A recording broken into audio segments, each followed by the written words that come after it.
Selamat pagi semuanya. Selamat pagi juga Ibu. Puji Tuhan, pada hari ini kita bisa bertemu dan berkumpul dengan keadaan sehat dan tanpa halangan apapun pastinya. Nah, sebelumnya Ibu mau mengucapkan terima kasih atas kehadiran kalian semua yang sudah meluangkan waktu untuk mengikuti kegiatan kita pada hari ini.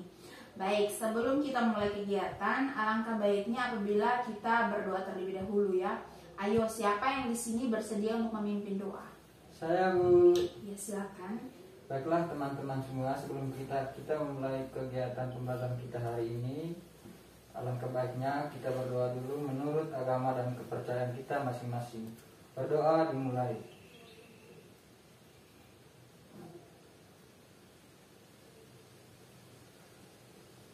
Berdoa selesai. Baik, sebelum kita melakukan kegiatan kita hari ini, Ibu ingin bertanya, apakah kalian sudah kenal dengan Ibu? Belum, Ibu. Nah, lalu apakah kalian sudah saling mengenal dengan teman di sebelah kalian? Ada yang kenal, ada yang tidak, Ibu. Baik, kalau begitu sebaiknya kita perkenalan terlebih dahulu ya, supaya kita bisa saling mengingat nama teman-teman yang ada di sini. Maka perkenalannya kita mulai sekarang. Nah, sebelumnya perkenalkan nama Ibu Ria, Ibu guru baru di sekolah kalian ini. Nah, perkenalan dirinya kita mulai dari teman di sebelah kanan, silakan. Perkenalkan, nama saya Intan dari kelas 11 IPS 2. Baik, perkenalkan nama saya Indah dari kelas 11 IPS 2. Baik, perkenalkan nama saya Aldo Alfarisi dari kelas 11 IPA 1. Perkenalkan, nama saya Edwin Saputra, saya dari kelas 11 IPS 1. Oke, baiklah, sekarang sudah saling kenal ya. Nah, ada yang di sini satu kelas? Ada Bu, saya dengan Intan satu kelas. Iya, walaupun kalian satu kelas dan sudah akrab, nanti pada saat kegiatan kalian tidak boleh ngobrol sendiri ya. Ya Ibu. Baik, selanjutnya kita di sini akan melaksanakan yang namanya kegiatan konseling kelompok. Tapi sebelumnya apakah kalian sudah tahu apa itu konseling kelompok atau ada yang sudah pernah ikut konseling kelompok? Belum, Bu. Saya sudah pernah ikut Ibu. Saya juga Ibu. Baik, kalau begitu kalian tahu apa itu konseling kelompok? Konseling kelompok itu merupakan suatu kegiatan kelompok yang akan membahas tentang permasalahan-permasalahan yang dialami seseorang yang ada di dalam kelompok. Baik, anak-anak sekalian, sebelum pertanyaan, saya lupa. Ya, bagus. Yang lain ada lagi? Saya setuju dengan Intan Ibu. Bu, saya ingin bertanya Bu, apa gunanya kita melakukan konseling kelompok? Baiklah, anak-anak sekalian, sebelum pertanyaan kalian semakin jauh, Ibu akan jelaskan terlebih dahulu apa itu konseling kelompok. Tapi sebelumnya tadi sudah ada yang bagus dan dia mengatakan yang dikatakan oleh Indah, yaitu mengenai konseling kelompok. Jadi seperti yang dikatakan oleh Indah tadi, konseling kelompok itu adalah salah satu kegiatan yang ada di dalam bimbingan dan konseling, yang dimana di dalamnya itu terdapat pemimpin kelompok yang biasa disebut dengan guru BK atau konselor, dan juga anggota kelompok yang biasa disebut sebagai konseli.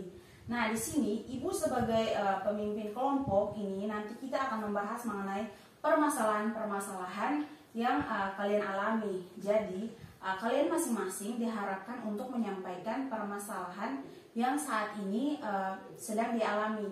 Seperti contoh ya, saya mengalami masalah dalam bidang belajar. Saya sulit berkonsentrasi, tidak fokus, sering terlambat, malas, merokok, dan lain-lain sebagainya. Nah, di sini juga kenapa kita perlu melakukan konseling kelompok? Ini sekaligus menjawab pertanyaan dari Edwin tadi ya.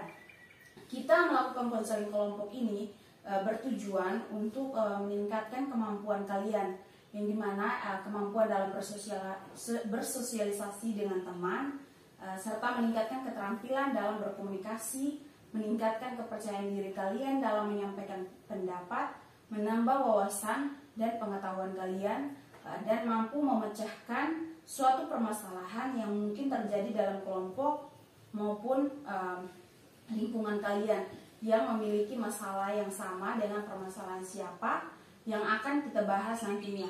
Sampai di sini sudah bisa dimengerti? Mengerti. Bagus. Dan ada lagi, di dalam kegiatan konseling ini ada beberapa hal yang perlu kalian perhatikan yang disebut dengan asas di dalam konseling kelompok. Yang pertama ada asas kerahasiaan, yaitu kalian diharapkan bisa menjaga kerahasiaan mengenai apa yang kita bahas di dalam kegiatan ini. Jadi di sini jangan sampai orang lain atau pihak di luar kegiatan selain anggota mengetahui apa-apa yang akan kita bicarakan di dalam konseling kelompok ini.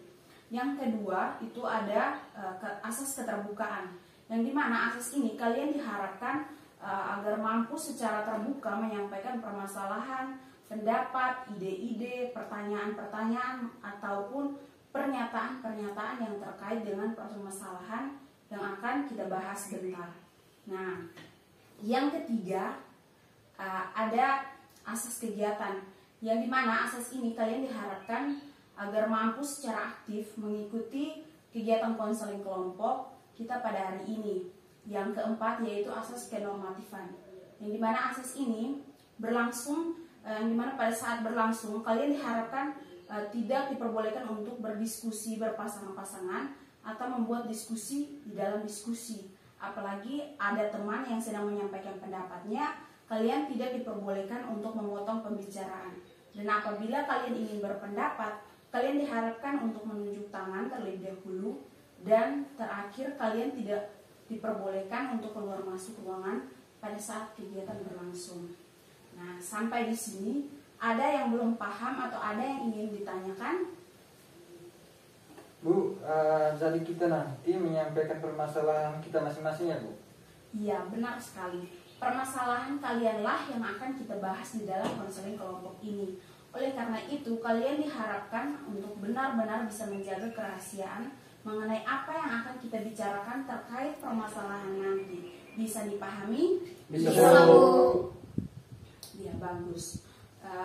Ibu harapkan setelah kita melakukan kegiatan ini, kalian bisa semangat, fokus, tetap konsentrasi dan secara aktif serta terbuka mengikuti kegiatan ini. Ya, kalau begitu, tadi kan Ibu sudah jelaskan mengenai konseling kelompok. Jadi, apakah kalian sudah siap untuk melakukan kegiatan kita selanjutnya? Iya, Bu, siap. Baiklah, kalau gitu kita akan memasuki kegiatan di mana masing-masing dari kalian bisa menyampaikan permasalahan yang sedang kalian alami saat ini, dan nanti akan kita sepakati masalah siapa yang terlebih dahulu untuk kita bahas, yang mana permasalahan itu benar-benar harus diselesaikan dengan segera dan mendesak. Sudah bisa dimulai? Bisa, Bu. Kalau begitu, siapa yang mau menyampaikan permasalahannya terlebih dahulu? Silakan tunjuk tangan. Baik, silakan. Saya punya masalah dalam belajar Ibu, dimana saya sulit menghafal materi, apalagi saya dari kelas IPA. Tadi saya diharuskan untuk bisa menghafal rumus-rumus dan lain sebagainya. Ya, jadi di sini Aldo sudah menyampaikan permasalahannya, yaitu sulit menghafal pada saat belajar ya. Nah, selanjutnya siapa lagi? Saya, Bu. Kalau saya hanya belajar pada saat akan ujian, Bu. Baik, jadi di sini Edwin mempunyai masalah belajar. Nah, siapa lagi yang belum menyampaikan masalahnya? Saya, Bu, saya punya masalah dalam keuangan, Bu. Jadi saya itu sulit mengatur uang yang diberikan orang tua. Jadi saya agak boros. Nah, jadi di sini Indah mempunyai masalah keuangan. Selanjutnya, Saya, Bu, saya ada masalah dengan keluarga. Jadi saya merasa tidak bersemangat untuk bersekolah. baiklah, sudah semuanya yang menyampaikan permasalahannya. Yang pertama tadi masalahnya Aldo, yang kedua ada masalahnya Edwin, terus masalahnya Indah, dan yang terakhir itu masalahnya Intan. Nah, jadi dari permasalahan-permasalahan yang sudah disampaikan oleh teman-teman tadi, menurut kalian permasalahan siapa yang benar-benar penting yang harus kita selesaikan terlebih dahulu? Masalah saya Bu. Iya Bu, masalah Intan Bu. Baiklah, jadi Intan dan Aldo ingin masalahnya dibahas saat ini. Namun kali ini kita akan membahas satu permasalahan dulu. Dari teman-teman, siapa yang setuju kita akan membahas masalahnya Intan? Saya Bu. Saya Bu. Baik, 2 orang setuju permasalahannya Intan. Lalu Aldo bagaimana? Saya setuju saja Ibu. Baik, kita di sini akan membahas permasalahan sesuai kesepakatan ya. Dan teman-teman banyak yang setuju apabila kita membahas permasalahannya Intan. Tapi kepada Aldo tenang saja ya.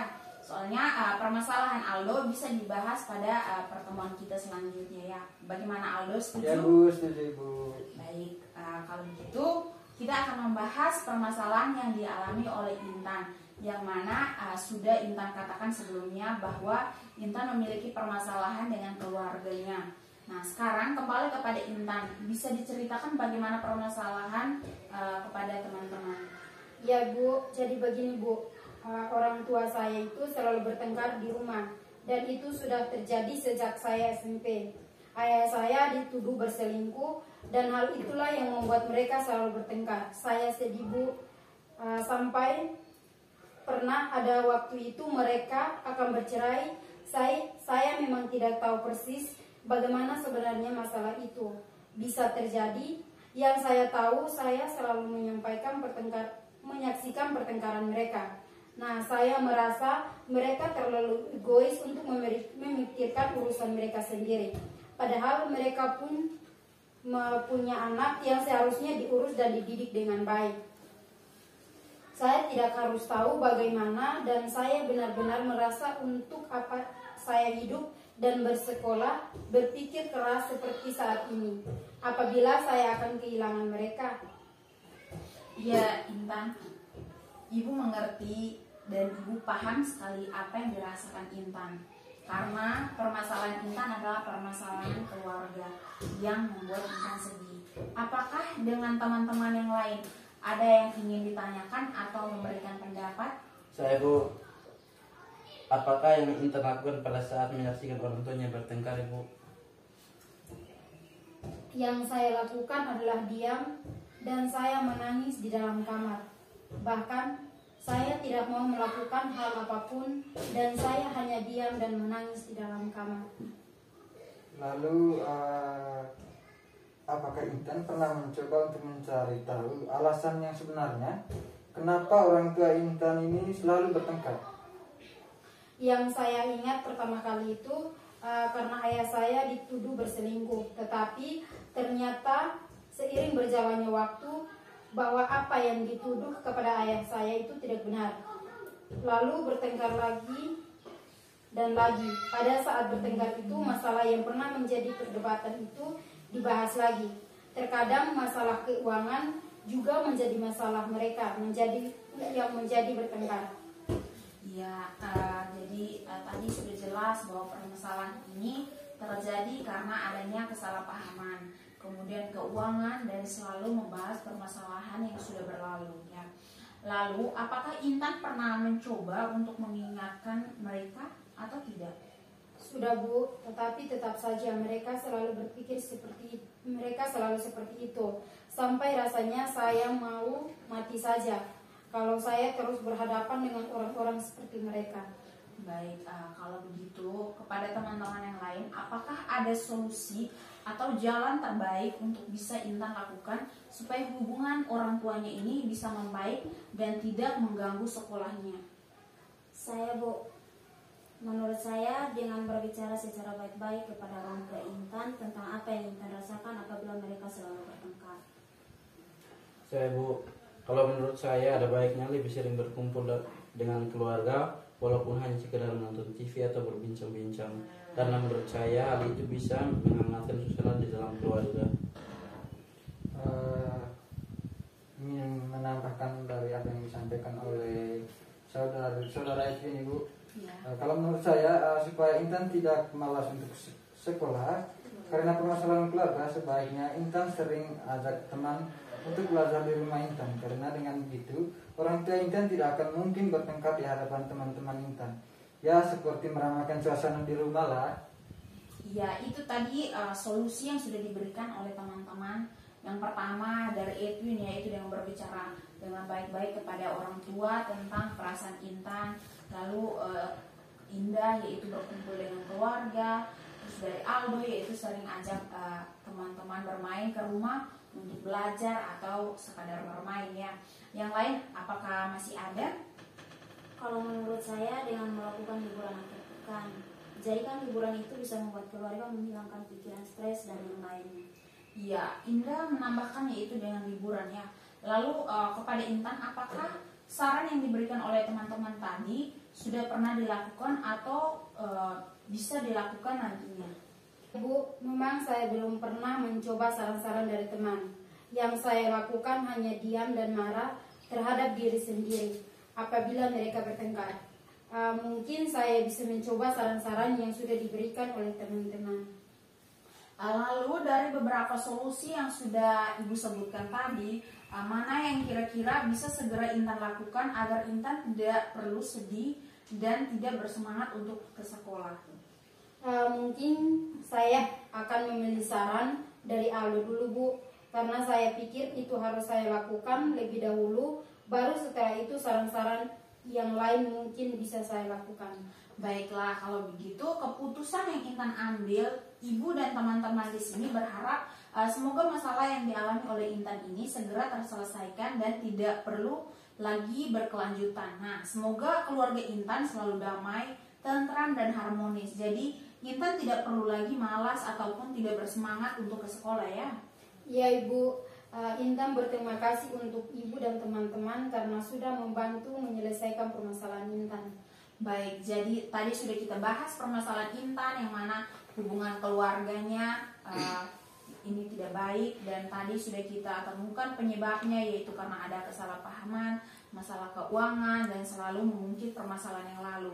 Dan Intan sudah bisa mengambil keputusan apa yang harus dilakukan dari beberapa saran teman-teman tadi ya. Dan kalau menurut Ibu, itulah namanya kehidupan suatu keluarga yang dimana pasti di dalamnya terdapat berbagai macam masalah. Namun tergantung bagaimana kita menyikapi masalah tersebut. Jangan sampai masalah yang datang itu dapat menyebabkan perpecahan di dalam suatu keluarga. Dan Ibu berharap apabila di antara kalian yang memiliki masalah seperti yang dialami oleh Intan, teman kalian ini, kalian mampu mengatasi atau paling tidak mampu bersikap bagaimana untuk menyelesaikan permasalahan yang ada.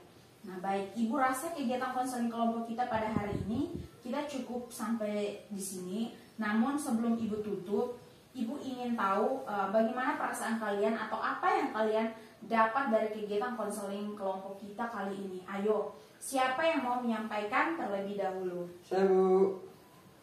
Ya, silakan. Kalau dari saya merasa konseling kelompok ini sangatlah penting karena apabila kita memiliki masalah yang menurut kita itu sangat berat, kita jadi bisa berpikir terbuka untuk kemungkinan yang bisa kita lakukan, yaitu untuk menyelesaikan masalahnya dengan saran-saran yang diberikan oleh teman-teman yang sebelumnya tidak berpikir oleh kita Ibu. Wah, bagus sekali itu Aldo. Nah, bagaimana dengan yang lain? Iya Bu, saya setuju juga dengan apa yang dikatakan Aldo. Saya juga bisa percaya diri mengatakan apa yang ingin saya katakan untuk menyelesaikan permasalahan.